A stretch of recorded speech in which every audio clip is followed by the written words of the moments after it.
Shape of water 2017 में release हुई एक रोमांटिक फैंटेसी मूवी है जिसको डायरेक्ट किया है गिलर्मो डेल टोरो ने। ये कहानी है एलाइजा की, एक औरत जो बोल नहीं सकती और सिर्फ साइन लैंग्वेज से बात करती है। एलाइजा सुबह उठती है और अपने लिए खाना बनाती है। वो अपने पड़ोसी जाइल्स के घर जाती है और अपना खाना उसके साथ भी शेयर करती है।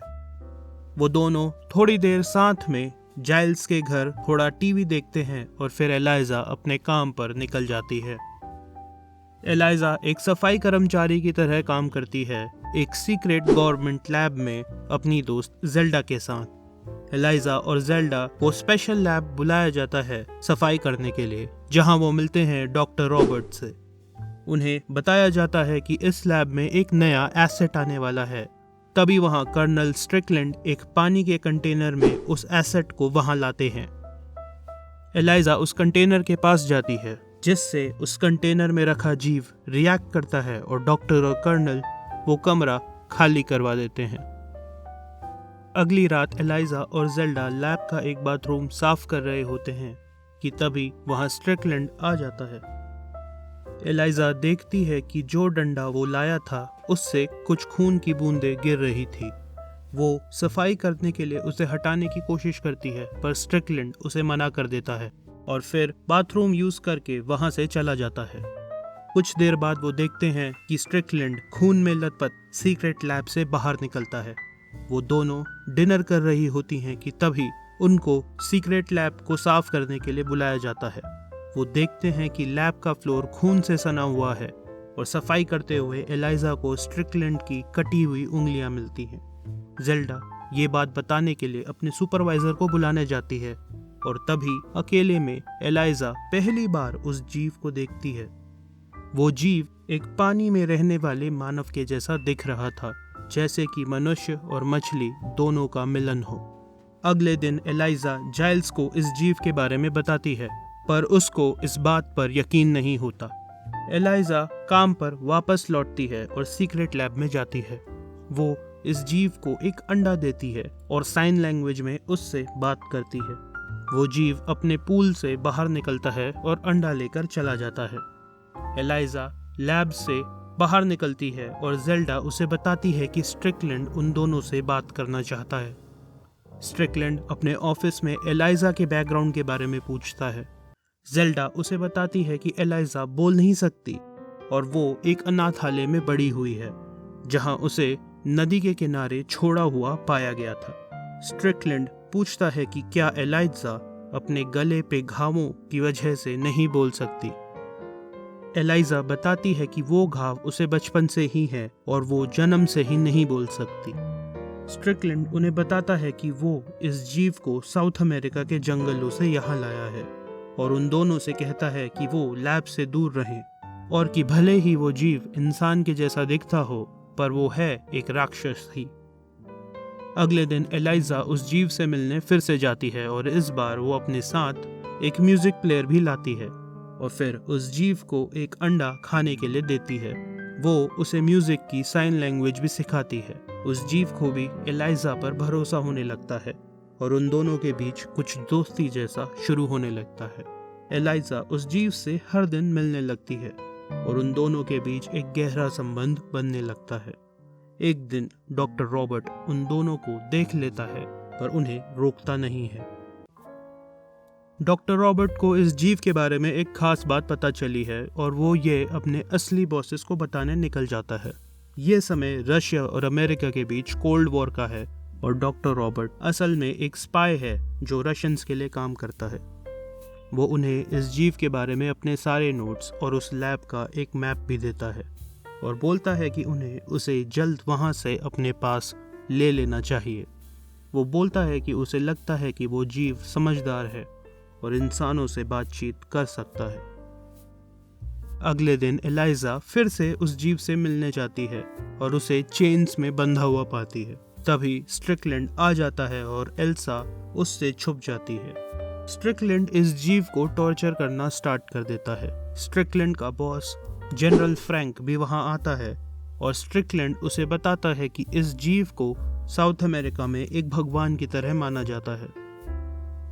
वो इस फैसले पर पहुंचते हैं कि उस जीव को मारकर उस पे एक्सपेरिमेंट करना चाहिए ताकि उन्हें इसके पानी के अंदर और बाहर सांस लेने की क्रिया के बारे में पता चल सके। डॉक्टर रॉबर्ट उसे बचाने की बहुत कोशिश करता है पर वो लोग उसकी बात नहीं मानते। एलाइजा जाइल्स को इस बारे में बताती है और कहती है कि उन्हें उस जीव को बचाना होगा। वो उस जीव के लिए अपनी फीलिंग्स को स्वीकारती है और बोलती है कि वो जीव उसे एक अधूरे इंसान की तरह नहीं देखता। जाइल्स ये करने के लिए तैयार नहीं होता। ये काम गैरकानूनी होगा और वो जीव एक इंसान भी नहीं है। पर आखिर में वो एलाइजा की मदद करने के लिए तैयार हो जाता है। डॉक्टर रॉबर्ट भी अपने रशियन बॉसेस से मिलता है और वो भी उसे उस जीव को मारने के लिए कहते हैं जो वो नहीं करना चाहता।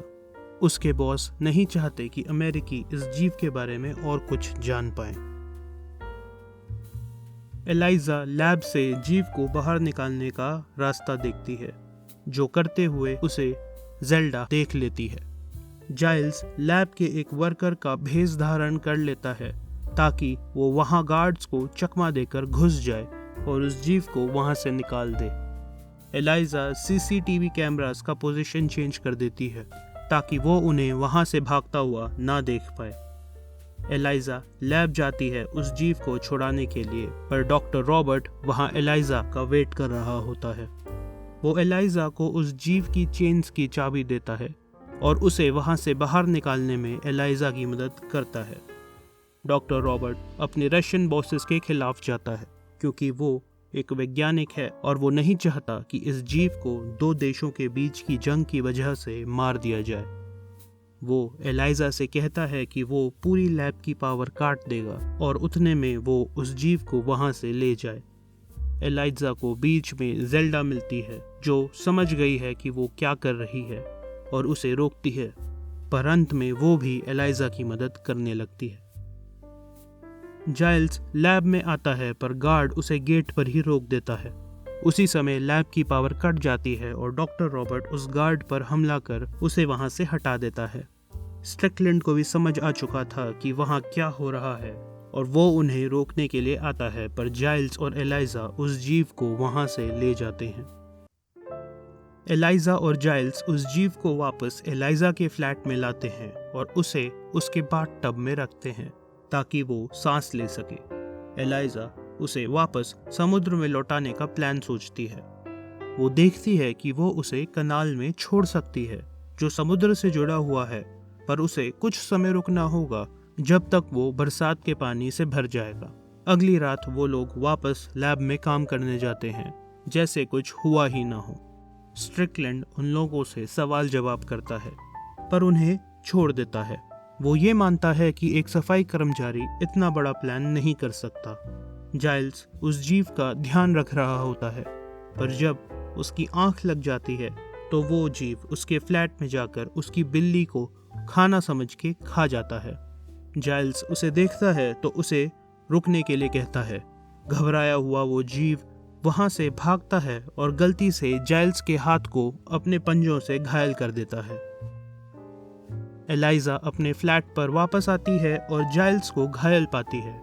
वो उस जीव को ढूंढने के लिए निकल जाती है और उसे अपने फ्लैट के नीचे स्थित सिनेमा घर में पाती है।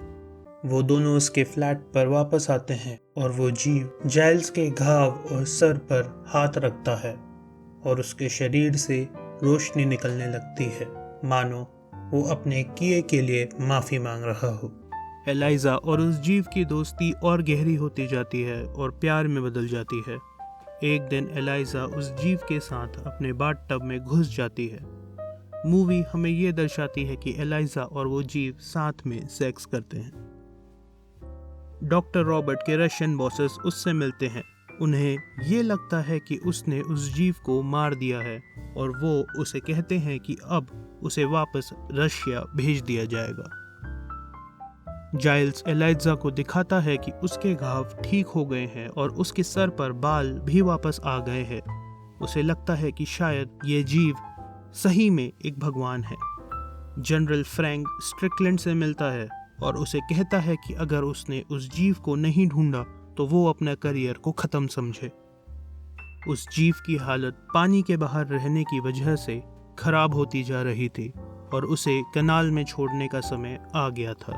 डॉक्टर रॉबर्ट के रशियन बॉसेस भी उसे अमेरिका छोड़ने का ऑर्डर दे देते हैं। डॉक्टर अपने घर से निकल रहा होता है कि हम देखते हैं कि स्ट्रिकलैंड, जिसको डॉक्टर पर शक होने लगा था, उस पर नजर रखे हुए है।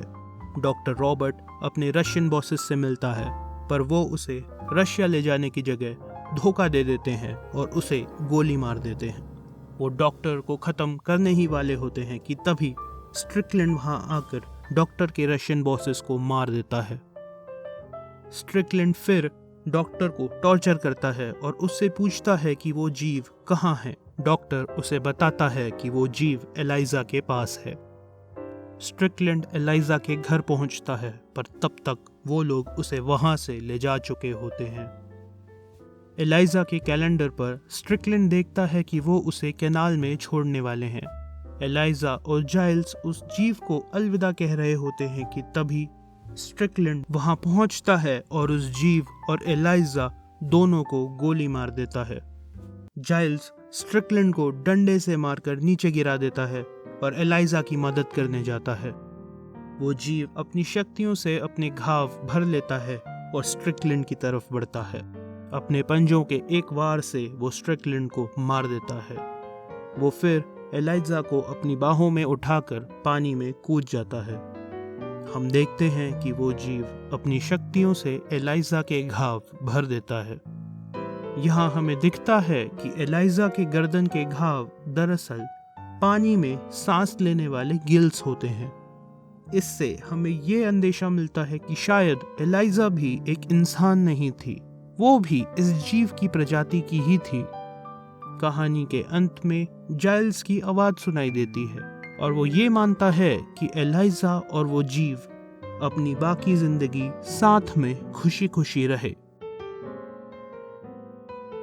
अगर आपको ये वीडियो पसंद आया तो लाइक और सब्सक्राइब जरूर करें और अपने विचार हमें कमेंट सेक्शन में बताएं।